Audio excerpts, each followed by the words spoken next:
Hello എല്ലാ ഫ്രണ്ട്സിനും എൻ്റെ പുതിയ വീഡിയോയിലേക്ക് നമസ്കാരം. എല്ലാവർക്കും സുഖമല്ലേ? എന്തൊക്കെയാണ് വിശേഷം പറയൂ. രാവിലെ തന്നെ ഇക്ക വരുന്നുണ്ട് കേട്ടോ. നാളെ രാത്രി ഇക്ക വരുന്നുണ്ട്. അപ്പോൾ മറ്റന്നാൾ രാവിലെ ആകുമ്പോഴേക്ക് ഇക്ക ഇവിടെ എത്തും കേട്ടോ. ഞാൻ പറഞ്ഞല്ലോ, ഇക്ക ബാംഗ്ലൂരാണ് വർക്ക് ചെയ്യുന്നത്, ഒരു ഫ്രണ്ടിൻ്റെ ഷോപ്പിലാണ്. അപ്പോൾ നമുക്ക് നിറയാനൊരു ഒരു പെരുന്നാൾ പോലെ ഇക്ക വരുന്ന സമയത്താട്ടോ ഓരോ ആഘോഷവും കാര്യങ്ങളൊക്കെ ഉള്ളത്. അപ്പോൾ ഞാൻ ഇക്ക പറഞ്ഞ് മാക്സി എടുക്കണമെന്ന് ഞാൻ പറഞ്ഞിട്ടുണ്ടായിരുന്നു. അപ്പോൾ എനിക്ക് ഒരു 1000 രൂപ അയച്ചു തന്നിട്ടുണ്ടായിരുന്നു. അപ്പോൾ ഞാൻ 2 മാക്സി എടുക്കാൻ വേണ്ടി പോയായിരുന്നു കേട്ടോ. അപ്പം രാവിലെ ഇവിടെ ഭക്ഷണത്തിനൊക്കെ ഭയങ്കര പ്രയാസമാണ് കേട്ടോ. ഒന്നെങ്കിൽ കറി ഉണ്ടാവില്ല, അല്ലെങ്കിൽ രാവിലെ സ്ഥിരമായിട്ട് ഞങ്ങൾ ചോറ് തന്നെയാണ് കഴിക്കുക. അങ്ങനെ ദോശ പുട്ട് അങ്ങനത്തെ ഒന്നും കഴിക്കാനുള്ളൊരു ഇതില്ല. പിന്നെ വെച്ചാൽ വിശക്കുന്നതിനുള്ള ഭക്ഷണമാണ് കഴിക്കുന്നത്, അല്ലാതെ ഹെൽത്തി ആയിട്ടുള്ള ഫുഡ് അങ്ങനത്തെ കാര്യങ്ങളൊന്നും ഞങ്ങൾ അങ്ങനെ ഇതാക്കാറൊന്നും ഇല്ല കേട്ടോ. അപ്പോൾ അത്രയും ഒരു പ്രയാസമാണ് ജീവിതം. അങ്ങനെ ഓരോ ദിവസം അങ്ങനെ കഴിഞ്ഞു പോകുന്നു. പിന്നെ വെച്ചാൽ പഴകിയ മാക്സി. അപ്പോൾ നമ്മളെ ഭർത്താക്കന്മാർ വരുമ്പോഴല്ലേ നമുക്കൊരാഘോഷവും സന്തോഷമൊക്കെ ഉണ്ടാവുന്നത്. അപ്പം ഞാൻ 2 മാക്സി എടുത്തിട്ടുണ്ട്. അപ്പം ഞാൻ നിങ്ങളെ കാണിക്കാമെന്ന് വിചാരിച്ചിട്ടാട്ടോ. എനിക്ക് 2 മാക്സി എടുത്തു. മോൾക്ക് ഞാൻ ബനിയന് 2-3 എണ്ണം കഴിഞ്ഞ ആഴ്ച എടുത്തിട്ടുണ്ടായിരുന്നു. അവൾക്ക് തീരെ ബനിയൻ ഉണ്ടായിരുന്നില്ല വീട്ടിൽ നിന്ന് ഇടാൻ. അപ്പം ഞാൻ ഒരു 3-4 ബനിയൻ എടുത്തിട്ടുണ്ടായിരുന്നു. ഓൺലൈനിൽ ഫ്ലിപ്കാർട്ട് വഴി എടുത്തിട്ടുണ്ടായിരുന്നു.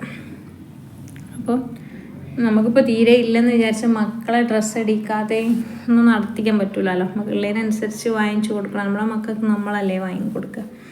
അപ്പം അങ്ങനെ വാങ്ങിക്കൊടുത്തിട്ടുണ്ടായിരുന്നു. അപ്പോൾ പിന്നെ മോൾക്ക് ഇന്ന് ഞാനൊന്നും എടുത്തിട്ടില്ല. മോനക്ക് തീരെ പാൻറ് ഉണ്ടായിരുന്നില്ല. അവൻ വീട്ടിൽ നിന്ന് ഈ ഹാഫ് ട്രൗസറാണ് യൂസ് ചെയ്യുക. അപ്പം പുറത്തേക്കൊക്കെ പോകുമ്പോൾ വലിയ മോനായില്ലേ, 10-14 വയസ്സായല്ലോ. അപ്പം ഒരു 2 വലിയ പാൻറ് വാങ്ങിച്ചു. മോന് വീട്ടിൽ നിന്ന് ഇപ്പം പാൻറ്റാണ് യൂസ് ചെയ്യുന്നത്. അപ്പം പാൻറ് വാങ്ങിച്ചു. അപ്പം എനിക്ക് 2 മാക്സിയും വാങ്ങിക്കാമെന്ന് വിചാരിച്ചു. മാക്സി ഞാൻ നിങ്ങളെ കാണിക്കാം കേട്ടോ. ഇതാണ് കേട്ടോ മാക്സി. ഒന്ന് ഇതാണ് കേട്ടോ. നിങ്ങൾ പറയും കേട്ടോ, അഭിപ്രായം പറയും, ഭംഗിയുണ്ടോന്ന് കേട്ടോ. എനിക്കങ്ങനെ നോക്കിയെടുക്കാനൊന്നും അറിയില്ല. കുറേ നോക്കിയിട്ട് കിട്ടിയതാണ് കേട്ടോ ഈ മാക്സി. ഒന്നിതാണ് കേട്ടോ. ഞാൻ പ്രത്യേകിച്ച് ഷോളോ അങ്ങനത്തെ ഒന്നും വാങ്ങിയിട്ടില്ല കേട്ടോ.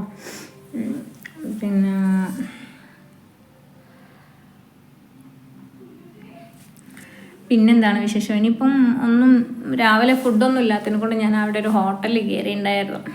അപ്പം മോളും രാവിലെ ഫുഡൊന്നും കഴിച്ചിട്ടില്ല, ഞാനും കഴിച്ചിട്ടില്ല. മോനാണെങ്കിൽ നിസ്കാരമൊക്കെ കഴിഞ്ഞ് അവിടെ കിടന്ന് ഉറങ്ങുമായിരുന്നു.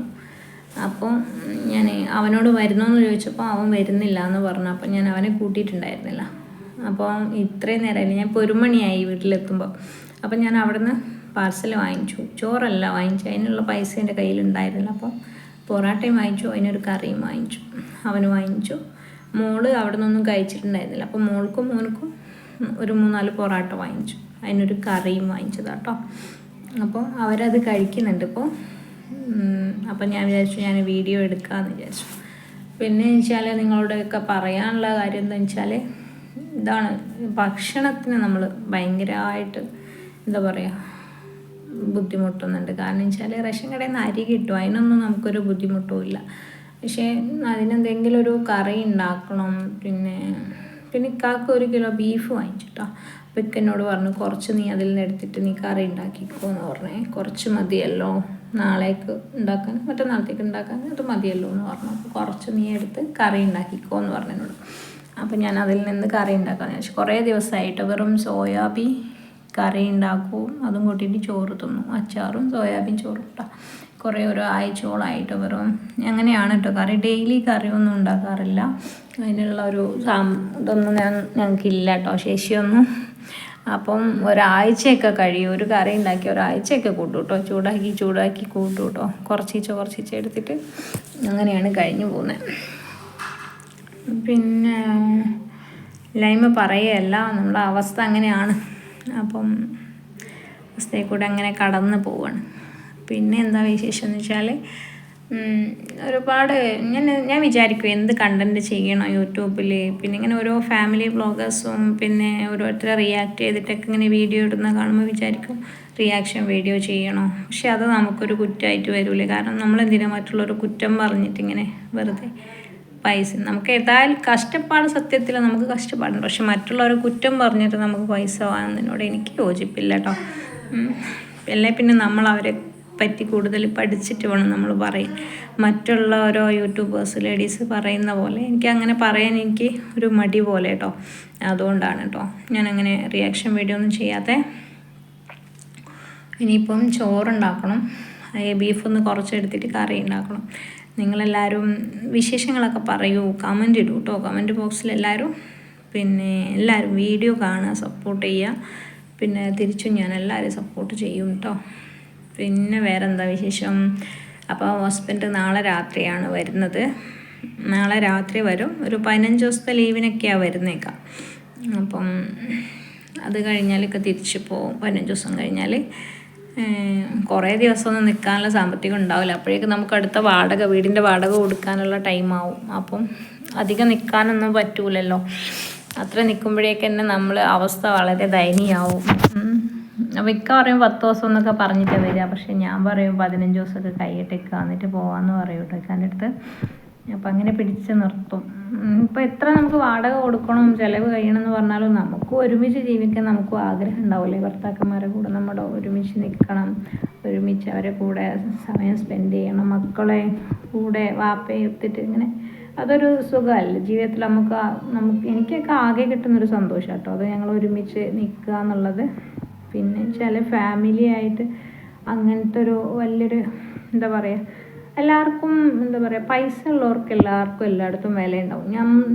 ഞങ്ങളെ ഇന്നത്തെ സാഹചര്യം അനുസരിച്ച് ഞങ്ങൾക്കൊന്നുമില്ല. അപ്പം ഞങ്ങളുടെ കൂടെ ആരും ഇല്ല കേട്ടോ, അതാണ് സത്യം. പിന്നെ ഇക്കാൻ്റെ വീട്ടുകാർ വിളിക്കും, ഉമ്മാക്കും ഉപ്പാക്കും വരാനൊന്നും പറ്റൂല. പിന്നെ ചില വാപ്പാക്കും ഉമ്മാക്കും സുഖമില്ലാത്ത കാരണം വരാൻ പറ്റൂല. ഞങ്ങൾ അങ്ങോട്ട് പോയി കാണാറുണ്ട് കേട്ടോ. ഇക്ക വന്ന സമയത്തൊക്കെ അവർ താന്നൂരായതുകൊണ്ട് ഇവിടുന്ന് കുറച്ച് ലോങ് ഉണ്ടല്ലോ പോവാൻ.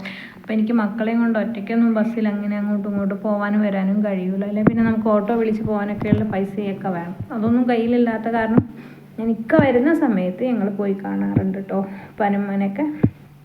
പിന്നെ എൻ്റെ ഉമ്മ വരും കേട്ടോ ഇടയ്ക്കിടയ്ക്ക്.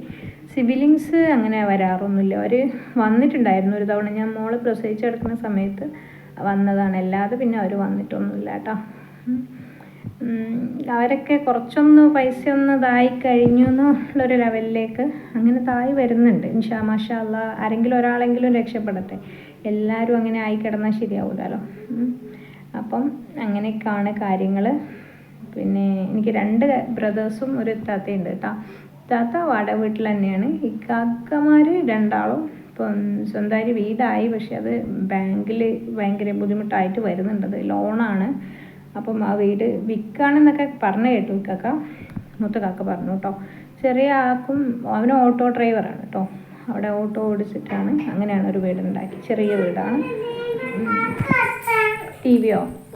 ടി വി കാക്ക എടുത്തോ, ഇതാണ് എൻ്റെ മോള് കേട്ടോ.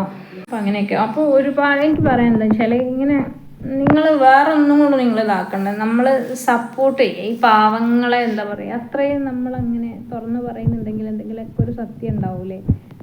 ഞാൻ അങ്ങനെ കളവ് പറഞ്ഞിട്ടൊന്നും എനിക്ക് ആരുടെ അടുത്തൊന്നും കേട്ടോ. യൂട്യൂബിൽ നിന്ന് പോലും അങ്ങനെ ഒന്നും നേടണമെന്നൊന്നും എനിക്ക് ആഗ്രഹമില്ല കേട്ടോ.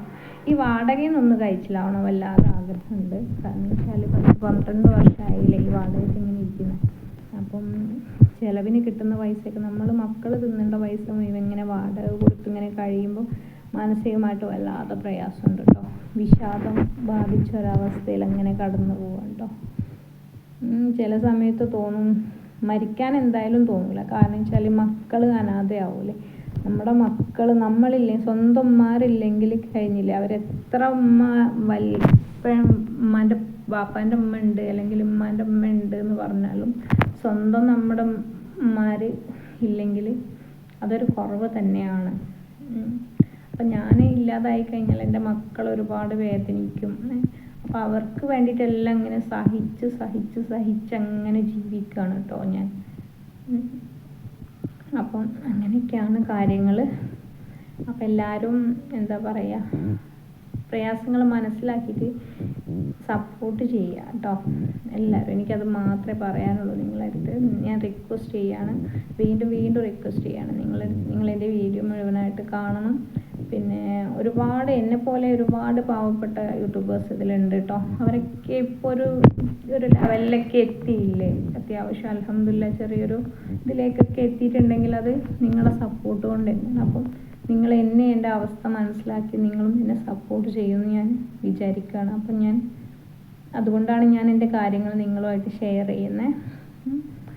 അപ്പോൾ നിങ്ങൾ സപ്പോർട്ട് ചെയ്യുക കേട്ടോ. മാനസികമായിട്ട് മെൻ്റലി ഒരുപാട് ഞാൻ വീക്കാണ് കേട്ടോ. അപ്പം അതാണ് ശരിക്കും സംസാരിക്കാൻ പറ്റാത്തൊരവസ്ഥയിൽ ഞാൻ എത്തി. ഇപ്പോൾ ഇങ്ങനെ ചിന്തിച്ച് സ്വയം ഇങ്ങനെ ഒരുങ്ങി ജീവിച്ചേ ഇതിൻ്റെ ഉള്ളിൽ തന്നെയാണ്, എവിടെയും പോവില്ല. ഒരു ഫാമിലി പ്രോഗ്രാം ഉണ്ടെങ്കിൽ പോവില്ല, ഒരു ഫാമിലി ആൾക്കാരുമായിട്ട് ഞാൻ സംസാരിക്കാൻ പറ്റുന്നില്ല, ആരുമായിട്ട് എല്ലാവരെയും വിട്ടൊഴിഞ്ഞിട്ട് ഇങ്ങനെ ഒറ്റയ്ക്ക് ഇങ്ങനെ ഇരിക്കുന്ന ഒരവസ്ഥയുണ്ടല്ലോ, വീടിൻ്റെ ഉള്ളിൽ ഇങ്ങനെ ഒതുങ്ങിക്കൂടി മക്കളും കാര്യങ്ങളും നോക്കി മാത്രം ജീവിക്കുന്നൊരു ലെവലിലേക്ക് ഞാൻ എത്തി. പക്ഷേ എന്നിട്ട് എനിക്ക് മരിക്കാൻ എനിക്ക് തോന്നിയിട്ടില്ല കേട്ടോ, ഒരിക്കൽ പോലും തോന്നിയിട്ടില്ല. കാരണം വെച്ചാൽ എന്താ പറയുക, വല്ലാതെ ചില സമയത്ത് ഞാൻ വല്ലാതെ മാനസികമായിട്ട് ഞാൻ തളർന്നു പോകാറുണ്ട് കേട്ടോ. പിന്നെ അപ്പം എനിക്കിങ്ങനെ തോന്നും, പിന്നെ ഞാനിങ്ങനെ മാത്രമേ വിചാരിക്കുകയുള്ളൂ. ഞാൻ സുഖമില്ലാതിരുന്ന സമയത്ത് എൻ്റെ ഹസ്ബൻഡുമായിട്ട് കുറേ ഇഷ്യൂസ് ഉണ്ടായിരുന്ന 5 വർഷം മുമ്പ് ഉണ്ടായിരുന്ന ആ സമയത്ത് ഞാൻ ഡിപ്രസ്ഡ് ആയിട്ട് അത്ര മെൻ്റലി തകർന്നു പോയിട്ട് ഞാൻ എൻ്റെ മോനെ പിന്നെ CWCയിലൊക്കെ ആക്കേണ്ട ഒരവസ്ഥ വന്നിട്ടുണ്ട് കേട്ടോ. എൻ്റെ വീട്ടുകാരും ആരും നോക്കാത്തൊരവസ്ഥ വന്നിട്ടുണ്ട്. അപ്പം 10-26 ദിവസം എൻ്റെ മോന് CWC വഴി അവിടെ നിന്നിട്ട് ഞാൻ അന്നേരം ഒരു ഹോസ്പിറ്റലിൽ അഡ്മിറ്റ് ആയിരുന്നു കേട്ടോ. ഞാൻ എൻ്റെ വീട്ടിലല്ല ആ സമയത്ത് ഉണ്ടായിരുന്നത്, ഞാൻ കോഴിക്കോട് അന്നീഷി എന്ന് പറഞ്ഞൊരു സ്ഥാപനത്തിലായിരുന്നു കേട്ടോ ഞാൻ ഉണ്ടായിരുന്നത്. ഒരു രണ്ട് മാസത്തോളം ഞാൻ അവിടെ തന്നെ ആയിരുന്നു. അവരായിരുന്നു എനിക്ക് ട്രീറ്റ്മെൻറ്റും കാര്യങ്ങളൊക്കെ തന്നിട്ടുണ്ടായിരുന്നു കേട്ടോ. മെൻ്റലി സപ്പോർട്ടൊക്കെ തന്ന് എന്നെ കൊണ്ടുവന്ന് എൻ്റെ ഹസ്ബൻഡിനെ തിരിച്ചെന്നെ ഏൽപ്പിച്ചത് അവരാണ് കേട്ടോ. അപ്പം അങ്ങനെയൊക്കെയാണ് കാര്യങ്ങൾ. അപ്പം എല്ലാവരും അത് കഴിഞ്ഞ് സപ്പോർട്ട് ചെയ്യുക, എല്ലാവരും വീഡിയോ കാണുക, സബ്സ്ക്രൈബ് ചെയ്ത് സപ്പോർട്ട് ചെയ്യുക കേട്ടോ. അപ്പം അത്രയൊക്കെ പറയാനുള്ളൂ കാര്യങ്ങൾ. വേറെ നല്ലൊരു വീഡിയോ ആയിട്ട് ഞാൻ വീണ്ടും വരാം. ഞാൻ നന്നായി ബോൾഡായിട്ട് സംസാരിച്ചൊരു വ്യക്തിയാണ് കേട്ടോ. ഞാൻ ആഫ്റ്റർ ഡെവലപ്മെൻ്റ് കോഴ്സൊക്കെ കംപ്ലീറ്റ് ചെയ്തൊരു വ്യക്തിയാണ്. പക്ഷേ എനിക്കിപ്പം സത്യം പറയാം, വല്ലാഹി സത്യം, എനിക്ക് നിങ്ങളുടെ അടുത്ത് എങ്ങനെ സംസാരിക്കണം അല്ലെങ്കിൽ എങ്ങനെ ഒരു വീഡിയോ തയ്യാറാക്കി നിങ്ങളുടെ മുന്നിൽ എത്തിക്കണം ഒന്നും എനിക്ക് ഒരിതും കിട്ടുന്നില്ല കേട്ടോ. എന്താ എൻ്റെ അവസ്ഥ എങ്ങനെയാണ് നിങ്ങളുടെ അടുത്ത് തുറന്ന് പറയാമെന്ന് പോലും എനിക്ക് മനസ്സിലാവുന്നില്ല. പക്ഷേ എനിക്ക് ജീവിച്ചേ പറ്റൂ. ഒന്നൊരു കാര്യം എനിക്ക് ഉറപ്പാണ്, എൻ്റെ മക്കൾക്ക് വേണ്ടി എനിക്ക് ജീവിച്ചേ പറ്റൂ, അതെനിക്കറിയാം. അതല്ലാതെ എനിക്ക് വേറൊരു നിവൃത്തിയില്ല. ജീവിക്കണം എങ്ങനെയെങ്കിലും എൻ്റെ മക്കൾക്ക് വേണ്ടി എന്തെങ്കിലുമൊക്കെ ആക്കിയിട്ട്, എന്തൊരു തൊഴിലാണെങ്കിലും ഒരു വീട്ടുജോലിയാണെങ്കിലും ഞാൻ ചെയ്തിട്ട് എൻ്റെ മക്കൾക്ക് വേണ്ടി ഞാൻ ജീവിക്കും. പക്ഷേ ഇപ്പോഴത്തെ സാഹചര്യത്തിൽ മോളെ വിട്ടിട്ട് എനിക്ക് വീട്ടു ജോലിക്കോ അല്ലെങ്കിൽ ഒരു കടയിൽ ജോലിക്കോ ഒന്നും പോകാനും പറ്റുന്നില്ല കേട്ടോ. മാനസികമായിട്ട് അത്രയും തകർന്നു പോയൊരവസ്ഥയിൽ കൂടെയാണ് ഞാൻ കടന്നു പോണേ. അപ്പോൾ എല്ലാവരും സപ്പോർട്ട് ചെയ്യുക. അപ്പം നാളെ കാണാം ഇൻഷാ അല്ലാഹ്. അസ്സലാമു അലൈക്കും.